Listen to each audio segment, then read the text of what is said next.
Hello, नी हाओ। तो दोस्तों आज जा रहे हैं हम ताइवान के कोस्टल एरिया में।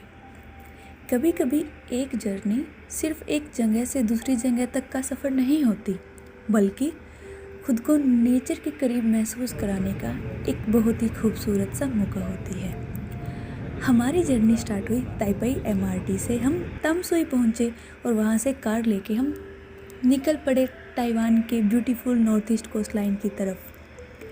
शहर की भीड़ और नॉइज़ से दूर हम एक ऐसी दुनिया में एंटर हुए जहाँ हवा में समुंदर की खुशबू थी और हर तरफ नेचर की एक अलग ही लैंग्वेज थी।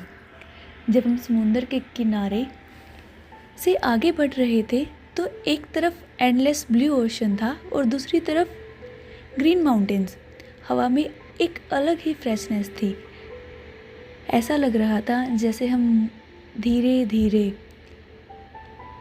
अपनी शांति के पास जा रहे हो। इस सफ़र में सबसे खूबसूरत बात ये थी कि यहाँ नेचर और हम लाइफ एक साथ बैलेंस में नज़र आ रहे थे।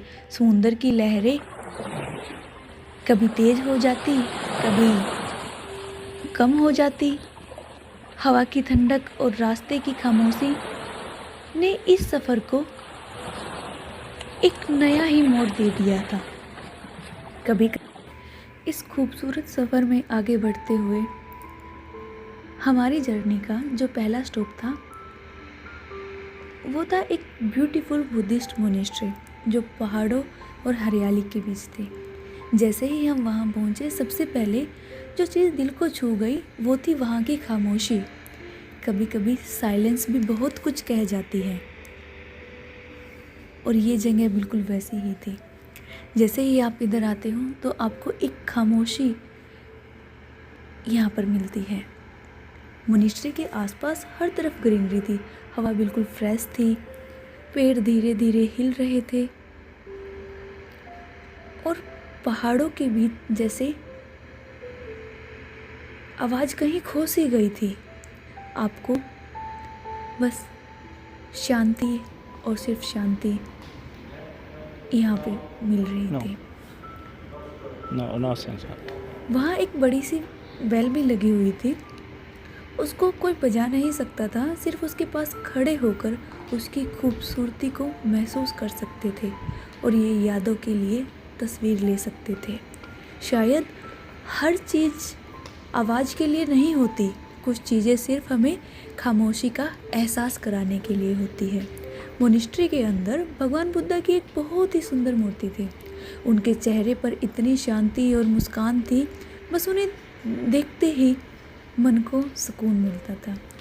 ऐसा लग रहा था जैसे वो बिन बोले ही हमें एक मैसेज दे रहे हो कि ज़िंदगी में असली सुकून बाहर नहीं है, अपने अंदर होता है। इसीलिए बाहर सुकून ढूंढना बंद करो।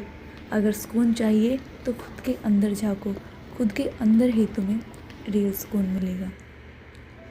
आज की इस भागदौड़ भरी ज़िंदगी में हर वक्त किसी न किसी की रेस में हम भाग रहे हैं। ऐसा लग रहा है ज़िंदगी मानो एक रेस बनकर रह गई है। तो यहाँ आकर कुछ पल गहरी सांस लेना, आसपास की हवा को महसूस करना और खुद के साथ वक्त बिताना भी एक ब्लेसिंग्स है। मुझे लगा कि बुद्धा की टीचिंग सिर्फ किताबों में नहीं बल्कि इस पूरे एनवायरनमेंट में महसूस होती है। यहाँ आकर समझ आता है कि पीस कोई डेस्टिनेशन नहीं है, पीस एक स्टेट ऑफ माइंड है और शायद इसीलिए लोग ऐसी जगह पर बार बार आना चाहते हैं। जैसे जैसे हम आगे बढ़ रहे थे ऐसा लग रहा था मानो आसपास के पेड़ पौधे, आसपास की सड़कें, आसपास की इमारतें मानो सब हमारा स्वागत कर रही हो।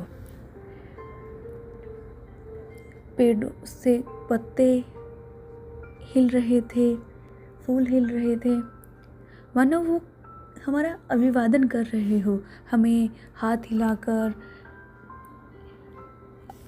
हमसे बात करना चाहते हो।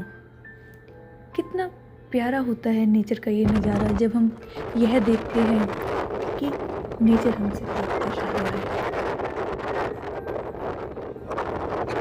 आगे बढ़ते हुए हम एक ऐसे कोस्ट लाइन पर पहुँचे जहाँ नेचर ने खुद ही अपनी एक ब्यूटीफुल आर्ट वर्क क्रिएट की हुई थी। यहाँ की सबसे खास बात यह थी कि यहाँ रॉक फॉर्मेशन जो समुद्र की वेव और हवा से लाखों सालों में धीरे धीरे शेप हुई थी। यहाँ की जो आर्किटेक्चर थी, यहाँ पे रॉक्स को इरोजन होके हवा से, पानी से उसको कट हुआ था।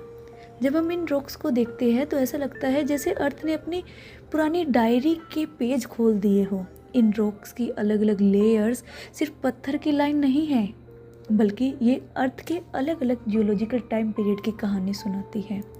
ये कहानी सुनाती है कि कौन रॉक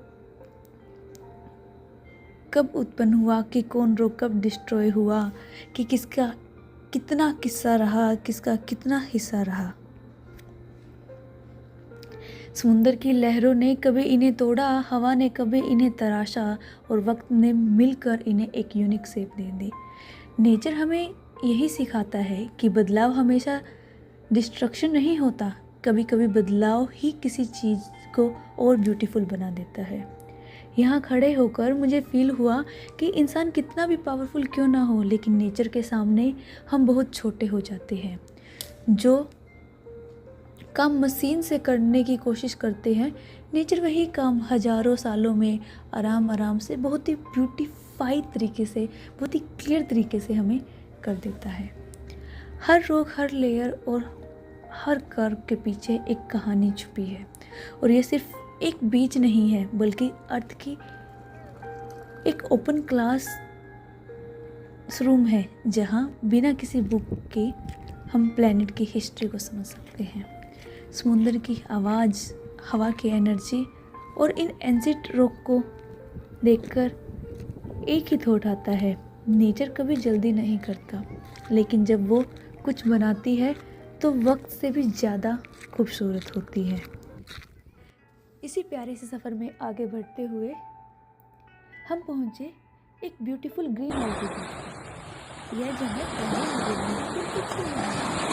समुद्र का साफ पानी, हवा की ठंडक और रॉक की फैली नेचुरल ब्यूटी एक अलग सुकून दे रही थी। इस ब्रिज की खास बात यह थी यहाँ की ग्रीन एल्गी। इस बार बारिश कम होने की वजह से एल्गी उतनी ज़्यादा नहीं थी, लेकिन फिर भी नेचर के छोटे छोटे रंग यहाँ क्लियर दिख रहे थे।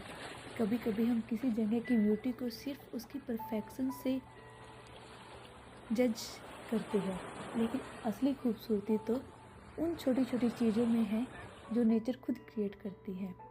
जब हम उस क्रिस्टल क्लियर वाटर को देखते हैं तो ऐसा लगा जैसे समुद्र अपने अंदर की कहानी हमें दिखा रहा हो। हर लहर अपने साथ एक नई कहानी लेकर आती है और हर रॉक अपने अंदर हजारों सालों का सफ़र छुपाए रहती है।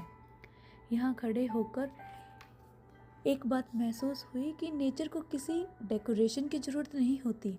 इंसान अक्सर ब्यूटी को बनाने की कोशिश करता है, लेकिन नेचर बिना किसी एफर्ट के ही अपनी सिंप्लिसिटी में सबसे ज़्यादा ब्यूटीफुल होता है।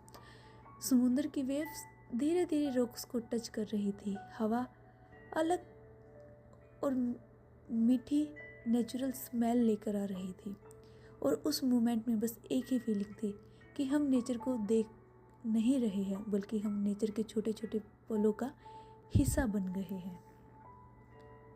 ऐसे प्लेस हमें याद दिलाते हैं कि अर्थ सिर्फ हमारा घर नहीं है, बल्कि एक लिविंग स्टोरी है।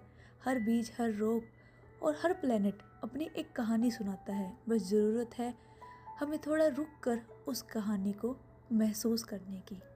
यह बीच सिर्फ एक टूरिस्ट स्पॉट नहीं है, बल्कि एक रिमाइंडर था कि नेचर की असली ब्यूटी शोर में नहीं, बल्कि उसकी खामोशी में छुपी होती है।